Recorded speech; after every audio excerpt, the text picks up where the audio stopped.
بسم اللہ الرحمن الرحیم.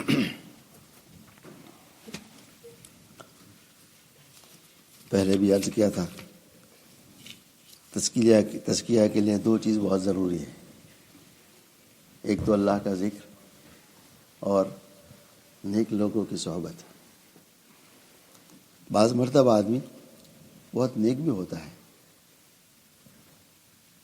مگر کامل کی صحبت نہیں ہوتی تو نیک ہوتے ہوئے بھٹکتا ہے. حکیم الامت حضرت تھانوی رحمۃ اللہ علیہ کے وہاں ان کے ایک مرید تھے، بلکہ شاید خلیفہ بھی، مجھے خلیفہ کا صحیح علم نہیں ہے، بہت پرانے مرید تھے.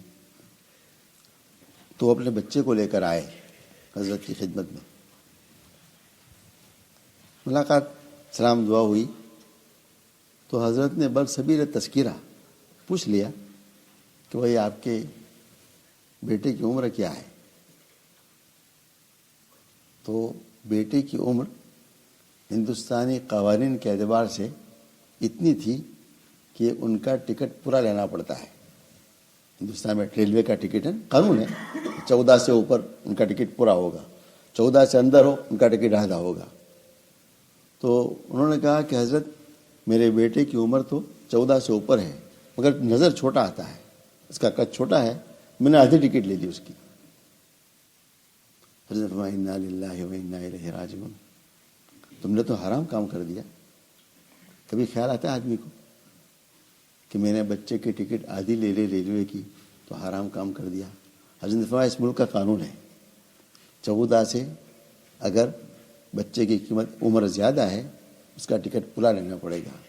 آپ نے دھوکہ دے کر ٹکٹ کو کم خریدا، یہ گورنمنٹ کا دھوکہ ہے. ہاں اب مجھے یاد آیا، کہنے لگے آج سے آپ کی خلافت ختم، آپ دوبارہ اپنی اصلاح کروائیے. آپ کی تو اصلاح ہوئی نہیں ہے، آپ نے تو کتنا بڑا دھوکے کا کام کیا، جھوٹ بولا، دھوکے کا کام کیا. دیکھو آدمی نیک ہے، نیک ہے، مگر نیکی کے باوجود صحیح رہبری نہیں ملی نا تو غلط کام کر دیا. تو حضرت نے کہا، تنبیہ کی. اچھا وہ آدمی صحیح تھے نا، ضدی نہیں تھے. کہا حضرت استغفار، اللہ کی توبہ ہے، آئندہ کام نہیں کروں گا. کیا اس کا کیا کروں میں جو غلط کام کر دیا؟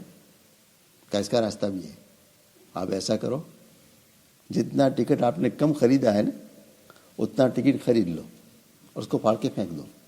حکومت تک پیسہ پہنچ گیا ہے نا، آپ کے ٹکٹ کا مقصود یہ ہے حکومت تک پیسہ پہنچ جائے. آپ نے جو گڑبڑ کی ہے اتنا پیسہ حکومت تک پہنچا دو. حضرت ابھی کرتا ہوں. گئے، اتنا ٹکٹ خریدا، پھاڑ کے پھینک دیا. حضرت نے کہا اب تمہاری توبہ قبول ہوئی. تو کوئی آدمی صحیح بھی ہو، نیک بھی ہو، رہبری نہ ملے، تزکیہ نہ ہونا تو آدمی غلط کام کر سکتا ہے. اس لیے بہت ضروری ہے ذکر کا اہتمام، اہل اللہ کی صحبت. یہ دو چیزیں آدمی کو ایسی ہے جس سے آدمی اپنی اصلاح کر سکتا ہے. ہم اصلاح کے موت تک سب محتاج ہے، کوئی کسی کی گارنٹی نہیں. کوئی آدمی دعویٰ نہیں کر سکتا میں مزکہ ہوں، میرا تزکیہ ہو چکا ہے، میں بہت نیک ہوں. کسی کو نہیں. اللہ نے قرآن میں اعلان فرما دیا، اپنے تقوی کو نہ بگاڑو، اللہ جانتا ہے کون متقی ہے. اللہ جانتا ہے کسی کے تقوی کو. صحابہ کا تقوی ہے، صحابہ کا تقوی تھا، کوئی شک نہیں. ہمارے اسلاف کا بھی تقوی تھا، کوئی شک نہیں. اللہ نے ان کو ایسا بنایا تھا مثالی. مولانا منظور نعمانی رحمۃ اللہ علیہ نے ایک جگہ لکھا ہے کہ مولانا مودودی مرحوم نے مجھ سے کہا کہ مولوی منظور صاحب آپ علماء دیوبند اکابر پرست ہے. کیا مطلب؟ اپنے اکابر کا اتنا تذکرہ کرتے، اتنی محبت کرتے ہوئے آپ تو ان کے پرستی کرتے ہیں. تو حضرت نے ہنستے ہوئے فرمایا آپ نے صحیح فرمایا، کوئی غلط نہیں کہا، ہم ایسے ہیں. کاش آپ ان کو دیکھ لیتے آپ بھی ایسے ہو جاتے. چونکہ آپ نے دیکھا نہیں نا ہمارا اکابر کو. ہمارے اکابر کا علم، تقوی، راتوں کا رونا، ان کا اخلاص آپ دیکھ لیتے تو آپ بھی ایسے ہو جاتے. تو ہمارے اکابر کی شان تھی الحمدللہ. بہت اللہ نے ان کو عجیب و غریب نوازا تھا. ہم اللہ کا شکر ادا کریں کہ اللہ نے ہمیں ایسے اسلاف کے ساتھ جوڑا ہے. بقول مولانا عبداللہ کابوزی رحمۃ اللہ علیہ کے کہ ہمارے اکابر ایسے گزرے ہیں جن کے تقوی کی قسم کھائی جا سکتی ہے. بہت بڑا جملہ ہے، ہر آدمی نہیں کہہ سکتا. ایسے اللہ نے ہمیں اکابر دیے تھے. ان کی اتباع کرو، بس اپنا عقلی گھوڑے نہ دوڑو. ان کی اتباع کرو گے کامیاب رہو گے. ان کی اتباع چھوڑو گے نا، شیطان بہکا دے گا، کہاں سے کہیں پہنچا دے گا. ان کا علم ہم سے بہت زیادہ تھا، ان کا تقوی ہم سے بہت زیادہ تھا، ان کا تزکیہ ہم سے بہت زیادہ تھا، ہر چیز میں ہم سے بہت اعلیٰ تھے. وہ حدیث کے ماہر، فقہ کے ماہر، قرآن کے ماہر، سب کچھ تھے اللہ کے فضل سے. حضرت شیخ رحمۃ اللہ علیہ نے 50 سال سے زائد عرصہ حدیث میں گزارا، حدیث کی خدمت میں. صرف حدیث پڑھنا، لکھنا، پھیلانا، پڑھانے ان کا کام تھا. مگر اتنی ساری عمر میں اتنی احادیث خدمت کے بعد کوئی غیر مقلد کبھی خود نہیں بنے، اپنے عقلی گھوڑے نہیں دوڑائے، اسلاف کے طرز پر رہے. بس ان کے سامنے ساری حدیث تھی، الحمدللہ بہت حدیث ان کے سامنے تھی. اس زمانے میں اتنا بڑا محدث پیدا کوئی نہیں ہوا ہمارے اس آخری زمانے میں. ایسے تھے حضرت رحمۃ اللہ علیہ. اسلاف کے طرز پر رہنا ہے بس، اسی میں ہماری خیر ہے، اسی میں ہماری عافیت ہے. آج شیطان کا یہ بھی ایک چکر چل پڑا ہے، ہمیں اسلاف کے طریقے سے ہٹانا. جہاں آدمی ہٹتا ہے نا، آہستہ آہستہ پٹری سے ختم ہوتا ہے اور دامن چھوڑتا ہے، بہت خطرہ ہے کہ گمراہی کی طرف پہنچ جائے، بہت خطرہ ہے. اس لیے اہل اللہ کی صحبت، ذکر کا اہتمام بہت ضروری ہے. ذکر کی میں نے ایک بات کی تھی، 2 مجلس میں رہ گئی، اس کو آج ختم کر دیتے ہیں انشاءاللہ. تزکیے کا ایک آسان نسخہ بتایا تھا کہ جو آدمی 4 اعمال کر لے اللہ تعالیٰ اس کو ہر طرح سے نواز دیں گے. اس میں 2 میں نے بہت تفصیل سے بیان کیا تھا. انا للہ، جب کوئی مصیبت پڑ جائے انا للہ پڑھ دو. جب کوئی شیطان غلط وساوس ڈال دے، کوئی خوف و ہراس ڈال دے، فوراً کہا اعوذ باللہ من الشیطان الرجیم. 2 باتیں اور، جب کبھی کوئی گناہ ہو جائے چھوٹا بڑا، فوراً اسی وقت استغفار، اسی وقت اللہ سے اپنا معاملہ صاف کر لو. بس اللہ بہت غفور رحیم ہے. آدمی گاڑی چلا رہا ہے، کام پر جا رہا ہے، عورت پر نظر پڑ گئی، جھکا دو، نیچے نہیں دیکھنا، گاڑی آگے چلانی ہے ہمیں، آگے دیکھیں، نظر ہٹا لو عورت سے، فوراً پڑھو استغفر اللہ، اللہ مجھ سے گناہ ہو گیا ہے. اللہ اسے معاف کر دیں گے. وہ اللہ کا معاملہ بندوں کے ساتھ ہے. بس اللہ ہمارے دل کو جانتے ہیں. توبہ پکی ہو، استغفار ندامت کا مذاق نہ ہو، ندامت کے ساتھ ہو اسی وقت. بعد میں نہیں کہ میں گھر جاؤں گا، نماز پڑھوں گا، وضو کروں گا، پھر توبہ کرنا، کیا پتہ زندگی وہاں تک رہے کہ نہ رہے. اسی وقت جو بھی جب بھی کوئی گناہ ہو جائے، کسی وقت انسان گناہ کرے گا. انسان ہے، فرشتہ نہیں ہے. ہم سب انسان ہیں اور ہم سب کمزور ہیں. 14 صدی میں رہ رہے ہیں، عجیب ماحول ہے ہمارا. گناہ آدمی کرے گا، گناہ پر اصرار نہ ہو، گناہ پر اصرار نہ ہو. صغائر بھی، چھوٹے گناہ بھی اصرار سے بڑے بن جاتے ہیں. آنکھوں کا زنا چھوٹا گناہ ہے، کبائر میں نہیں ہے. دیکھتا رہتا ہے کبیرہ بن جائے گا. چھوٹا گناہ جب بڑھتا رہتا ہے تو کبیرہ بن جاتا ہے. چھوٹے سے چھوٹے گناہ بھی ہو جائے، فوراً اللہ کے سامنے استغفار، اسی وقت تاخیر نہ کرو. استغفار سے اللہ کا کیا وعدہ ہے؟ اللہ کا وعدہ یہ ہے کہ ہم اس تمہارے گناہ کو معاف کر دیں گے. ایک اپنا محبوب بنا دیں گے. کیا اللہ کی نعمت ہے. ایک آدمی گناہ کرتا ہے، پھر توبہ کر لیتا ہے تو اللہ کا محبوب بن جاتا ہے. اور اللہ پاک بعض مرتبہ آدمی کی توبہ ایسی ہو جاتی ہے، اللہ فرماتے ہیں فرشتوں سے، میرے اس بندے کے گناہ کو نیکی میں لکھ دو. کیا اللہ کی نعمت ہے، کیا وہ ذات ہے. ایک آدمی گناہ بھی کرے، گناہ کر کے اللہ کہہ رہے اس کو نیکی میں لکھ دو. وہ ذات ہے، مالک کو جو چاہے کر دے. یہ توبہ کے فوائد یہ ہے کہ اللہ پاک کا محبوب معرفت حاصل ہوگی. نہ صرف گناہ معاف ہوگا بلکہ اللہ برائی کو، سیئات کو حسنات سے مبدل فرما دیں گے، چین کر دیں گے. اس لیے اہتمام کر لو. جب بھی کوئی، دیکھو ہم سب، ہماری زبان غلط بولتی ہے، ہمارے کان غلط سنتے ہیں، ہماری آنکھیں غلط دیکھتی ہے، ہاتھ پیر کا استعمال غلط ہو جاتا ہے، انسان ہے. جب بھی جو گناہ ہو، اصرار گناہ پر نہ ہو، لیکن اصرار نہ ہو، بہت معاف کرنا. میں ایک جملہ ہمیشہ کہہ دیتا ہوں، جو حضرات داڑیاں کاٹتے ہیں نا، اصرار نہ کرے اس پر، اصرار نہ کرو.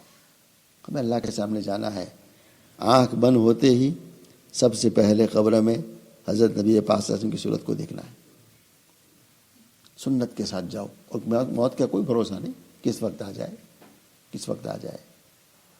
اس لیے یہ بھی گناہ پر اصرار ہے. ہمیشہ گناہ کرنا، ہمیشہ، یہ بہت خطرناک ہے.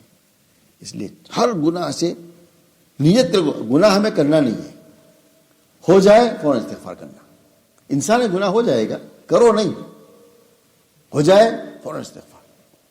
ایک کام یہ، 3 کام ہو گئے نا. استغفار کے بہت فضائل ہیں، اب اتنا وقت نہیں کہ میں بیان کروں. بہت زیادہ اللہ کے ایسے استغفار کے فضائل علماء نے پوری کتابیں لکھی استغفار پر. صرف استغفار اللہ پاک کیا عطا فرما دیں گے.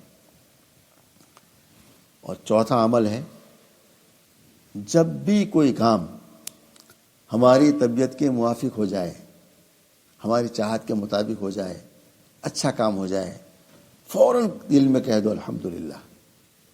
یہ ایسا ذکر ہے کہ یہ جنتیوں کا ذکر ہے. حمد جنت میں بھی ہوگی. حمد بہت بڑی عبادت ہے، بہت بڑی. آدمی دن میں سوچے نا، میں صبح سے اٹھ کر شام تک 50 کام میرے ہوتے ہیں، کھانا پینا، اٹھنا، استنجا کرنا، مسجد جانا، گھر جانا، گاڑی، کام، سفر، کتنے کام ہیں آدمی کے.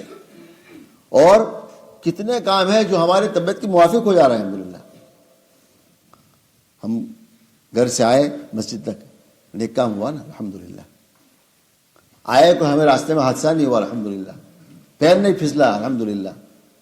کسی نے ہمیں کوئی گالی نہیں، شاؤٹ نہیں کیا الحمدللہ. کسی نے سردار، کتنا نعمت سوچے نا آدمی. تو یہ تو ایک مثال دے رہا ہوں میں. پورے دن میں کتنی نعمت اللہ کے ہم پر برستی ہے، کتنے اللہ کی نعمتوں میں ہم رہ رہے ہیں. اللہ ہمیں اٹھتے ہیں، ہمیں کھانا کھلاتے ہیں، چائے، ہمارے گھر میں سب چیز بڑی ہوئی ہے. دیکھ لو غزہ کے حالات کیا ہے. تو پانی کو لوگ ترستے ہیں بیچارے، کھانے کو لوگ ترس رہے ہیں. ایسے صرف غزہ میں نہیں، دنیا میں کتنی جگہ ایسی ہے کہ لوگ کھانے کو ترستے ہیں. صبح لوگ اٹھ کر ناشتہ نہیں کرتے. بعض علاقے ایسے ہیں، 1-2 آدمی نہیں، کئی لوگ اتنا مان لیں کہ صبح اٹھ کر ناشتہ کر سکے. ہمارے وہاں کیا کمی ہے الحمدللہ. ہر وقت آدمی صبح سے اٹھ کر رات سونے تک اللہ کی نعمتوں کو سوچتا رہے، اور سوچ کر کہتا رہے الحمدللہ الحمدللہ الحمدللہ. کیسا عجیب جملہ ہے یہ. قرآن کی ابتدا میں اللہ نے اسی سے فرمائی الحمدللہ رب العالمین. اور قرآن میں غالباً شاید 5 صورتیں ہیں جس کی صورت میں اللہ نے اسی سے ابتدا فرمائی الحمدللہ ہی سے. آپ صلی اللہ علیہ وسلم تو ارشاد فرماتے ہیں کہ اللہ کو آدمی محبوب ہے، اللہ چاہتے ہیں کہ کھانے کے ہر لقمے پر حمد کہے. کھانا کھا کر نہیں، ہم تو پورا کھانا کھا لیتے ہیں غفلت میں. ہم سب، میں اپنے آپ کو بھی کہہ رہا ہوں، پورا کھانا ہم غفلت میں کھا لیتے ہیں. کبھی ہمیں خیال بھی نہیں آیا یہ کھانا ہم تک کس مشقت سے پہنچا ہوا ہے، کن کی محنتیں لگی ہے. اللہ ہمیں بیٹھے بیٹھے آرام سے کھلا رہا ہے. ہر لقمہ آدمی کھا رہا ہے، کبھی لقمہ پھنس نہیں گیا، سیدھا پیٹ میں چلا گیا. کتنی اللہ کی نعمتیں ہیں. تو اللہ کا نبی تو فرماتے صلی اللہ علیہ وسلم، ہر لقمہ پر پانی کی حمد کہو. ایک لقمہ کھایا الحمدللہ، دل میں کہہ دو ایک لقمہ الحمدللہ. کیا ہوگا؟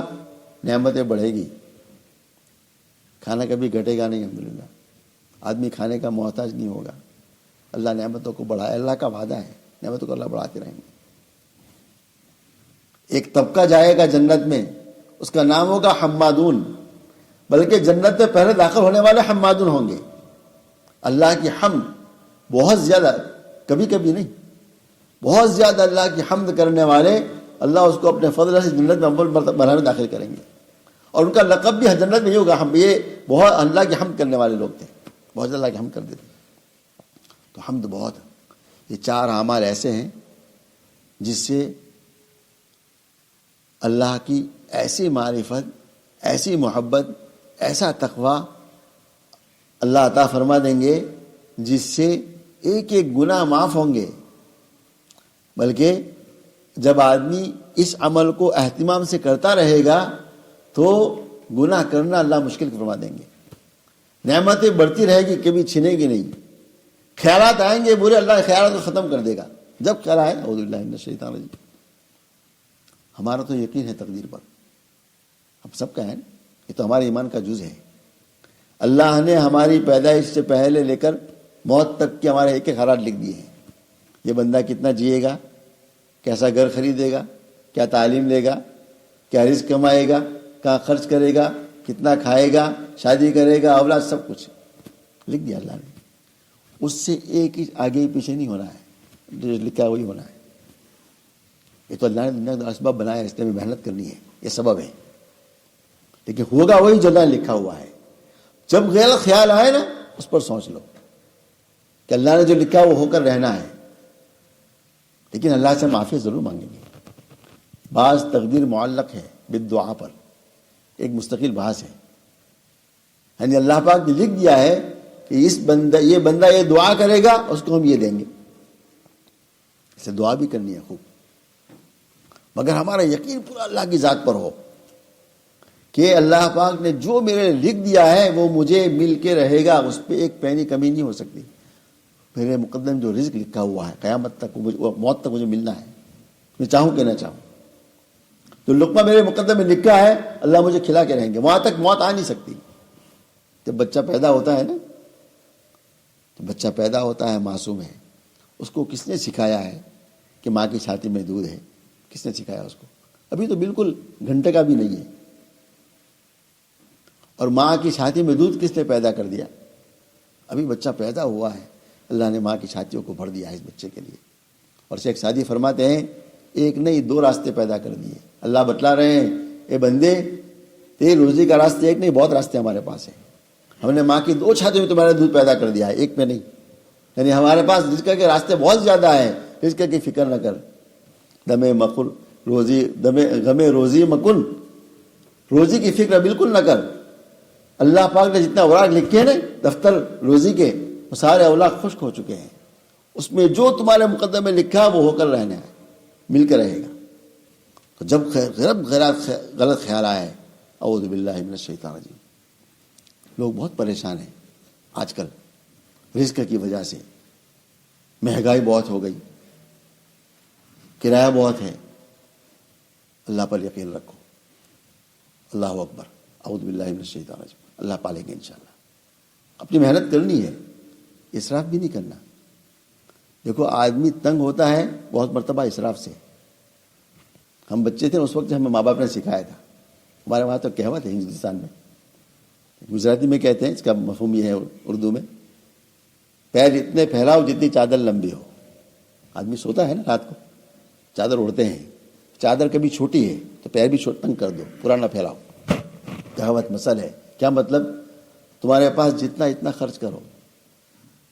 یہ چادر پیر جتنے چادر جتنی اتنا پیر لمبا کرو بس. ہماری انکم ہے 100 پاؤنڈ، ہم خرچ کریں 200 پاؤنڈ. تنگی تو کیا ہوگا؟ احتیاط. لیکن خوف نہ ہو روزی کہاں سے آئے گی. اللہ تو ہر چیز پر قادر ہے نا، پالنے والی ذات وہ ہے. اس نے ہمارا رزق لکھ دیا ہے موت تک کے لیے. جب برا خیر آئے اعوذ باللہ من الشیطان الرجیم. یہ 4 اعمال ایسے ہیں جس سے آدمی اللہ کا بہت زبردست محبوب بنے گا. اللہ خوف ختم کر دیں گے انشاءاللہ. اللہ اپنا محبوب بنا دیں گے. معرفت، تزکیے کا بہت بڑا راستہ ہے تزکیے کا یہ 4 اعمال. آج کی مجلس میں یہاں سے اٹھ کے ہم نیت کر کے اٹھے، ہر جو بھی کام ہو جائے ہمارے طبیعت کے موافق الحمدللہ. جب کوئی خلاف کام ہو جائے انا للہ، اللہ کی تقدیر میں تھا ایسا ہوا. جب کوئی برے خیالات اعوذ باللہ من الشیطان الرجیم. جب کوئی چھوٹا بڑا گناہ ہو جائے استغفر اللہ، لیکن دل سے استغفر اللہ بس. اللہ پاک اس کی برکت سے انشاءاللہ ایسی معرفت محبت اللہ پیدا فرما دیں گے، دنیا آخرت ہدایت کا ذریعہ بنائیں گے. اللہ تعالیٰ مجھے بھی آپ سب کو بھی عمل کی توفیق عطا فرما دے. 2 ہفتے میں ہوں نہیں ہوں، لیکن ہمارے مولانا محمد صاحب مجلس کریں گے انشاءاللہ. مجلس ہوگی، نہ ہو میں ہوں کہ نہ ہو، ہمیں اللہ کے لیے شخص پر نہیں جننا ہے، اللہ کے لیے جننا ہے. بیٹھ کے ذکر کرنا ہے. دعوت میں کبھی شخص پر کسی کو نہیں جوڑا. تبلیغ والوں نے بہت اچھا کام کیا، کام پہ جوڑا بس. گشت ہوگا، بیان ہوگا، سحر روزہ ہوگا، شخصیت کوئی نہیں. اس کا فائدہ کیا ہوا دیکھو. حضرت مولانا صاحب اللہ علیہ چل بسے تو کام بڑھا، گھٹا نہیں. حضرت مولانا یوسف صاحب چل بسے، کام بڑھا. ان کا پھر بھی کام بڑھا، کام بڑھتا رہا، شخصیت پر نہیں جوڑا. اور جہاں لوگ شخصیت پر جڑتے ہیں نا ان کے بعد خانقاہیں ویران ہو جاتی ہیں. بڑی بڑی خانقاہیں ویران ہو گئی. چونکہ لوگ آ جاتے شخصیت پر، خانقاہ ویران ہے، تو یہ بہت عجیب کام ہے الحمدللہ کہ اسے یہ اللہ پر لوگوں کو جوڑتے ہیں، شخصیت پر نہیں۔ تو ہم یہاں ہو کہ نہ ہو، مجلس ہوگی انشاءاللہ، بہت سارے ساتھی الحمدللہ۔ ہمیں کیا کرنا ہے؟ بیٹھ کے ذکر اللہ کرنا ہے، اللہ کے لیے کرنا ہے۔ جو بات اللہ کہہ رہا ہے سن لینی ہے بس، بات مقصود نہیں، ذکر مقصود، یہ زیادہ اہم ہے۔ جو ہم نے ذکر یہ اس بات سے بھی زیادہ اہم ہے، ہمارا مقصد ذکر ہے خاص، لیکن چلو تھوڑی بات اس لیے کر لیتے ہیں، مجمع ہے، کہنے والوں کو بھی فائدہ ہو، سننے والوں کو بھی فائدہ ہو۔ تو اللہ تعالیٰ مجھے آپ سب کو عمل کی توفیق عطا فرما دے۔ بسم اللہ الرحمن الرحیم۔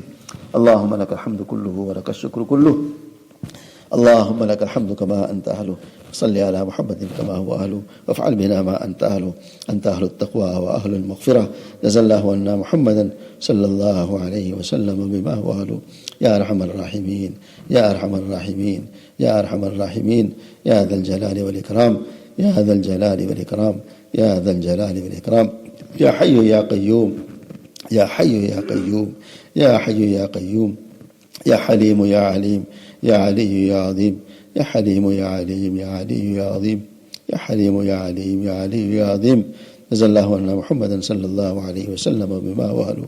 اے اللہ ہمارے گناہوں کو معاف فرما دیجیے، اس مجلس کو بے انتہا قبول فرما دیجیے، بولنے والے کا تزکیہ فرمائیے، سننے والے کا تزکیہ فرمائیے۔ ہم سب محتاج ہیں اللہ، ہم سب محتاج ہیں، ہماری گود بھر دیجیے، ہمیں محروم نہ فرمائیے، ہماری اصلاح فرما دیجیے، اپنی محبت نصیب فرما دیجیے، اپنی معرفت نصیب فرما دیجیے، اپنا قرب نصیب فرما دیجیے، اپنا تعلق نصیب فرما دیجیے، ذکر والی زبان نصیب فرمائیے، یاد والا قلب نصیب فرمائیے، ناشکری سے ہماری حفاظت فرما دیجیے۔ اللہ چاروں اعمال پر مجھے بھی اور ہم سب کو عمل کرنے کی توفیق عطا فرما۔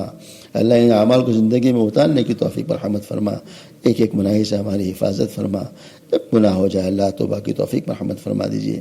ہماری دنیا بھی بنائیے، ہماری آخرت بھی بنائیے، ہمیں صحت و عافیت نصیب فرما دیجیے، بیماروں کو شفا کاملہ دائمہ عاجلہ مستمر عطا فرما دیجیے، ہمارے مظلومین پر رحم فرما دیجیے، غرباء فقراء پر رحم فرما دیجیے، ہمارے بھوکوں کو کھلا دیجیے، ہمارے ننگوں کو پہنا دیجیے، ہمارے پیاسوں کو پلا دیجیے، ہمارے مظلومین کی حمایت فرمائیے، دنیا کے حالات بہتر فرمائیے، امن کا ماحول عام فرمائیے، ظلم کا ماحول ختم فرما دیجیے، ظلم کا ماحول ختم فرما دیجیے، ظالموں کو ہدایت دے دیجیے، ہدایت مقدر نہ ہو اللہ چن چن کر ختم فرما دیجیے۔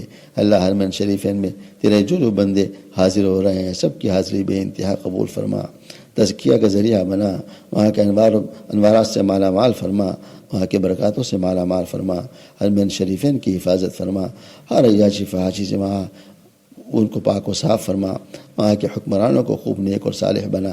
اے اللہ پورے عالم میں، پورے اسلامی ممالک میں دین کی فضاؤں کو عام و تام فرما دیجیے، دین کے ہر محنت کو بارآور فرما دیجیے۔ تیرے بندے جہاں جہاں جس لائن سے دین کی خدمت کر رہے ہیں سب کو بے انتہا قبول فرما، سب کا تزکیہ فرما، سب کی اصلاح فرما، اپنی رضا نصیب فرما۔ اے اللہ جی دین ہم تک جن جن بزرگوں سے پہنچا ہے، ہمارے والدین، ہمارے اساتذہ، ہمارے مشائخ، ہمارے فقہا، ہمارے محدثین، اے اللہ حضرت تابعین اور تابعین رحمہم اللہ اور حضرت صحابہ رضی اللہ عنہم سب کو اپنے شاہ نشان بہترین بدلہ عطا فرمائیے، ان قبروں کو انوارات سے بھر دیجیے، ان پر رحمتوں کی بارش نازل فرمائیے، ہم سب کی طرف ان کو بہترین بدلہ عطا فرمائیے۔ اللہ ہمارے جو اکابر جن کے علم، محنت، دعا، تقویٰ سے دنیا چل رہی ہے ان کی عمر میں خوب برکت عطا فرما، ان کو شفا صحت کامل نصیب فرما، ہر شر سے ان کو محفوظ فرما، ہمیں ہمارے اولادوں کو اللہ ہر شر سے محفوظ فرمائیے، ہر خیر مقدر فرما دیجیے، ہر شر سے حفاظت فرما دیجیے، اچانک کی بھلائیاں مقدر فرما دیجیے، اچانک کی شرور سے حفاظت فرما دیجیے۔ جب تک زندگی مقدر ہے ایمان، اعمال صالحہ، سنتوں کی اتباع، تقویٰ کے ساتھ، حلال کشادہ رزق کے ساتھ، عفو و عافیت کے ساتھ، اللہ عزت کے ساتھ جینا مقدر فرما، اپنے دین کے ساتھ لگاؤ کے ساتھ جینا مقدر فرما، اللہ اپنے دین کی محنت سے لگاؤ کے ساتھ زندہ رہنا مقدر فرما، اور جب وقت موعود آ جائے اللہ آپ محض اپنے فضل و کرم سے حسن خاتمہ نصیب فرما دیجیے، برے خاتمے سے حفاظت فرما دیجیے، موت کے سکرات کو آسان فرمائیے، موت کی سختی کو آسان فرما دیجیے۔ اے اللہ عجیب و غریب وقت ہے، اللہ جان نکل رہی ہوگی، یہ بچوں کی محبت ہے، دنیا کے چھوڑنے کا غم ہے، اے اللہ خاص فضل فرما دیجیے، اپنی محبت کو ہر محبت پر غالب کر دیجئے۔ اے اللہ کامل تقوی، کامل سنت، کامل ایمان پر مرنا مقدر فرما، نفس شیطان کے دھوکے سے حفاظت فرما، ہمارے ایمان کو چھیننے سے محفوظ فرما، ہمارے گناہوں کی وجہ سے ہم ایمان سے محروم نہ فرما۔ اللہ ہمارے ایمان کی حفاظت فرما دیجئے، قبر کی منزل آسان فرما دیجئے، آخرت کے ہر مناظر کو بے انتہا آسان فرما دیجئے۔ حضرت نبی پاک صلی اللہ علیہ وسلم اور تیرے نیک صالح بندوں نے جتنی خیر کی دعائیں مانگی ہے، تمام خیر و بھلائی ہم سب کے لیے مقدر فرمائیے، اور جتنی شرور سے پناہ چاہیے پناہ نصیب فرما دیجئے، جو مانگا وہ بھی عطا فرما دیجئے، نہ مانگ سکے وہ بھی عطا فرما دیجئے۔ اس مجمع میں ہماری جو جو ضرورتیں ہیں اور دل میں جو تمنائیں ہیں، چاہے جب تمناؤں کو اپنے فضل سے پورا فرما دیجئے۔ سبحان ربک رب العزت عما یصفون، سلام علی المرسلین، الحمد للہ رب العالمین برحمتک۔